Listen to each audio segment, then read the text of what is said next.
to jump on here and explain some mulching methods that you can use for your garden areas. Basically, you want to cover the soil with something, either straw or shredded straw or decomposed wood chips you can use. Just something that's going to retain moisture into your soil and keep those nutrients from just being zapped by the sun. So basically, like what I did is just use some straw that I had left over. And this is not like the small shredded straw that you can get. There is like a variety of straw that you can get that's like shredded some more. So then it's just finer pieces to be spreading throughout. So basically I just went through and spread a thin layer of straw to help with weeds and also to help retain moisture into the soil. So like when it rains on this, everything is going to stay super damp. It's going to just retain its moisture a lot better because the sun is not shining directly on your soil. So I wanted to just point out that it's very important to do that, because if you think about it, when you're looking through the woods and just different areas on, you know, just your land or around you, just on the earth in general, there's always something covering the soil. And it's really important because it helps mulch, which means, you know, it helps prevent weeds, and it's also keeping that moisture locked into your soil longer. So it's allowing your plants to pull that moisture as they need it, but it's not having to be watered as heavily and as much. So just really important little thing to share. So like this area, once all my seeds are up, which you can do it before you plant seeds, you just have to move the straw or whatever you're using aside. So like if I would be planting something right here, what I would do is just move everything aside, put the seed in there, and then once it comes up, then you just, you know, put it back close to around the plant that you just planted. I could have done this with straw as well. Since I already planted my seeds, I waited for them to come up so that I can see where they're at, and then I'm gonna mulch everything so that the soil stays wet for longer periods of time without me having to water it as much.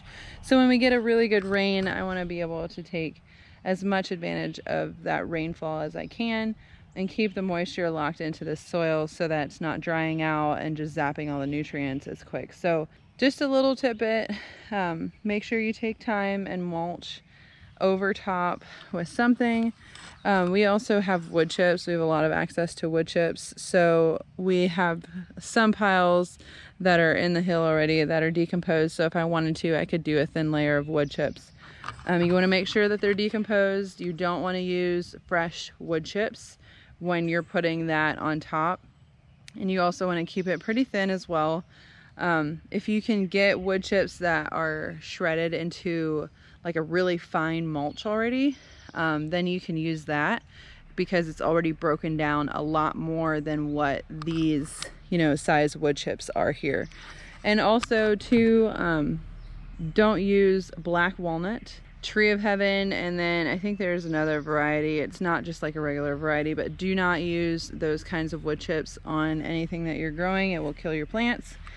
And also when you use fresh wood chips, you have to be aware too, they haven't started breaking down yet, so they're going to pull all the nitrogen that is in that soil to themselves so that they start breaking down. So you're basically taking away all the nitrogen that your plants need away from them because the wood chips are going to pull them. So you want to just be really careful with that. They are really awesome to use. We have been doing a lot of research on using wood chips to plant directly into. You just have to have a lot of time for them to break down and turn into a soil basically. So wood chips are super amazing. We're really thankful that we have abundance of them. We want to start being able to utilize them really well. We just didn't know enough about that method of planting to do it when we first moved here, which it makes me sad, but it's still like I'm thankful for everything that I do know and have learned. But make sure you know what kind of wood chip you're getting. Also too, if you can get wood chips that are shredded with leaves and pine needles and just more green, the better. So that helps the wood chips break down even quicker than wood chips that are just like the trunk of a tree or something like that. So just a little tip, something to help. Make sure you mulch. It really saves a lot of time with weeds and keeping your soil damp so that you don't have to water as much. So that's really cool. So these just popped up as well, even on my pots here with like my squash and stuff like that. I'm going to put mulch on here until they start, you know, getting big enough to grow onto the arbor. So like here I did too with my cucumbers. Those are going to grow onto the arbor as well, or this trellis I mean. But like I just put it around everything because it just really helps keep that moisture into that soil. All right, just a little tip, and I will be shooting a garden tour this week, and that should be going up Saturday. I'm hoping if the weather cooperates, I will be getting that done. A lot of things are growing. My tomato plants are doing wonderful, which makes me really excited. I did plant some other things, some peppers and some squash, and my watermelon, my melons are coming up. I do need to plant another watermelon seed. And then I am also going to be sharing an experiment that we're doing with wood chips, and then I will be planting some seeds into broken down wood chips, and I'll show you guys what that looks like. I look forward to sharing those with you. I appreciate the support. Thanks for watching. Thanks for hanging out with me today. And just a little quick tip to share with you guys to make your gardening experience a little bit easier and a little bit more enjoyable. I hope you all have a blessed day. Enjoy this beautiful summer weather, and I will see you the next time. Bye.